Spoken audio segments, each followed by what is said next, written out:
Hello friends, Shashi Agrawal channel के अंदर मैं doctor Shashi Agrawal welcome you all.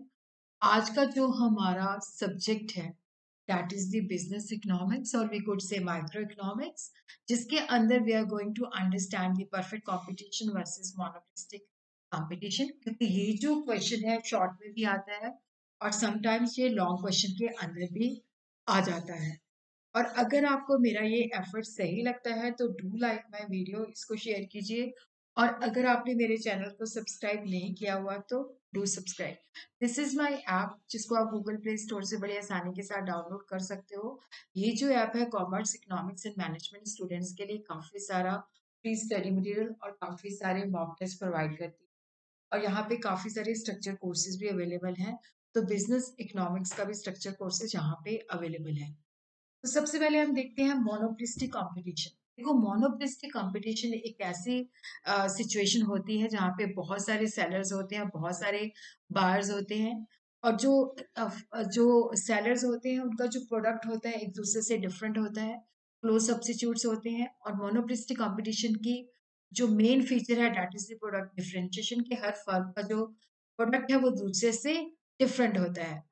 और जब हम परफेक्ट कंपटीशन की बात करते हैं तो परफेक्ट कंपटीशन एक ऐसी सिचुएशन है जहाँ पे बहुत सारे बायर और बहुत सारे सेलर्स होते हैं और उनका नंबर जो है इतना बड़ा होता है बट साइज छोटा होता है, तो वो मार्केट को इन्फ्लुएंस नहीं कर पाते। और जो प्रोडक्ट होता है होमोजीनियस, एक जैसा प्रोडक्ट होता है, लो सब्स्टिट्यूट नहीं होता। और प्राइस जो होती है डिमांड और सप्लाई के बेसिस पे इंडस्ट्री डिटरमिन करती है। इंडस्ट्री जो होती है प्राइस मेकर होती है, फर्म जो होती है प्राइस टेकर होती है। गिवन प्राइस के अंदर फर्म जितना चाहे सेल करती है और वहां पे एक ही प्राइस जो है प्रिवेल करती है। तो अब हम देखते हैं कि what is the difference between the perfect competition and the monopolistic competition. सबसे पहला जो डिफरेंस है that is the nature of the firm के बेसिस पे। परफेक्ट कंपटीशन के अंदर बहुत सारी फर्म्स होती हैं और जो बहुत सारी फर्म्स होती हैं क्योंकि वो होमोजेनियस प्रोडक्ट मैन्युफैक्चर करते हैं तो उनको हम इंडस्ट्री कहते हैं।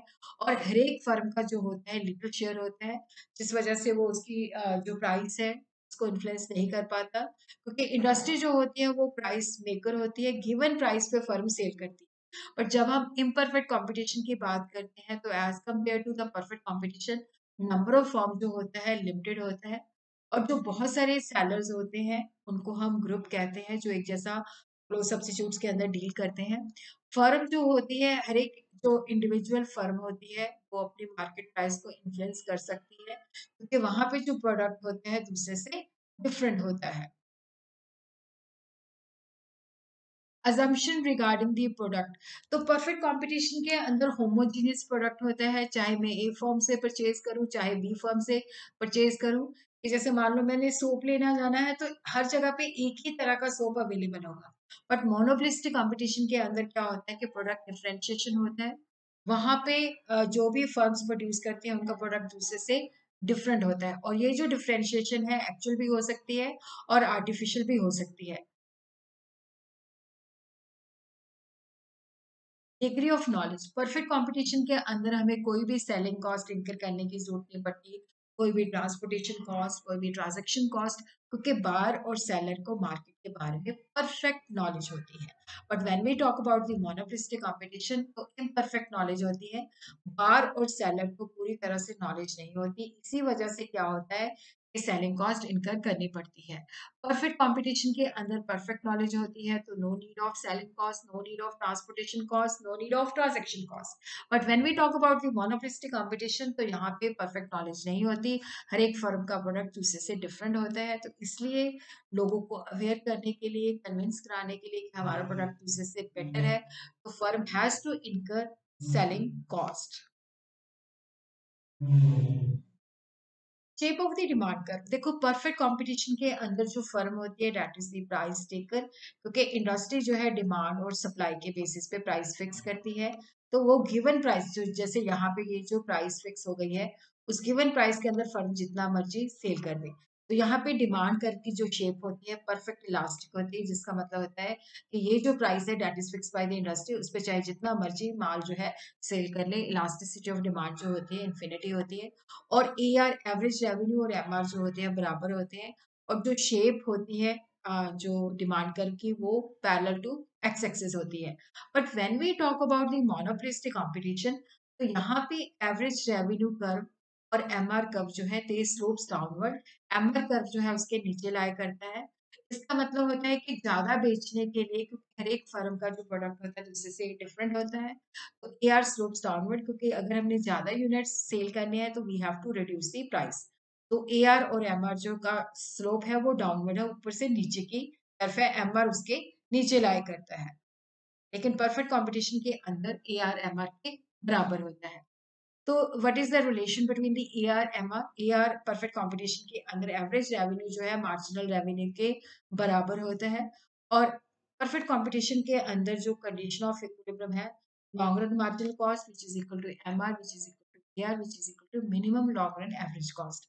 तो मोनोपोलिस्टिक कंपटीशन के अंदर, जैसे मैंने आपको पहले भी बताया कि ए आर स्लोप्स डाउनवर्ड और एम आर उसके नीचे लाया करता है, तो ए आर जो है that is more than M R. और जो condition of L M R, condition of जो equilibrium है under monopolistic competition, long run marginal cost is equal to long run marginal revenue and long run average cost, but AR जो है that is greater than MR, AR is more than MC, marginal cost.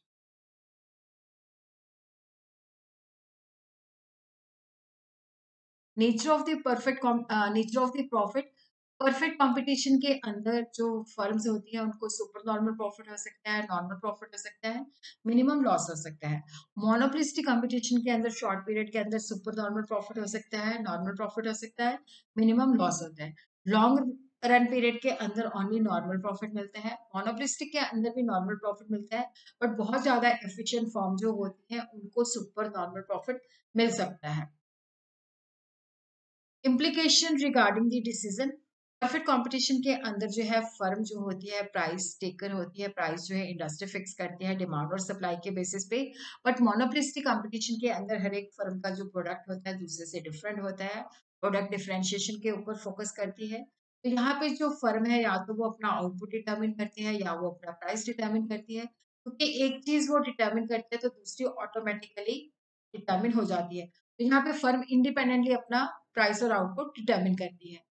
और उसी तरह ही जो implication regarding the condition of profit है, तो MC is equal to MR, MC must cut MR from below. तो यही जो कंडीशन है, जो कंडीशन ऑफ इक्विलिब्रियम है, ये मोनोपोलिस्टिक कंपटीशन के अंदर भी है। Comparison regarding the price and output, देखो जो परफेक्ट कंपटीशन है इसके अंदर जो लॉन्ग रन प्राइस होती है that is equal to the minimum long run average cost. लेकिन मोनोपोलिस्टिक कंपटीशन के अंदर एवरेज कॉस्ट से पहले ही वो बंद कर देते हैं, इसके अंदर एक्सेस कैपेसिटी होती है। परफेक्ट कंपटीशन के अंदर लॉन्ग रन एवरेज कॉस्ट के मिनिमम पॉइंट तक प्रोडक्शन होती है, तो आउटपुट भी जो परफेक्ट कंपटीशन का है वो ज्यादा होता है, जबकि मोनोपोलिस्टिक कंपटीशन का जो आउटपुट होता है as compare to perfect competition कम होता है। और लॉन्ग रन के अंदर जो प्राइस भी होती है मोनोपोलिस्टिक कंपटीशन की वो परफेक्ट कंपटीशन से ज्यादा होती है।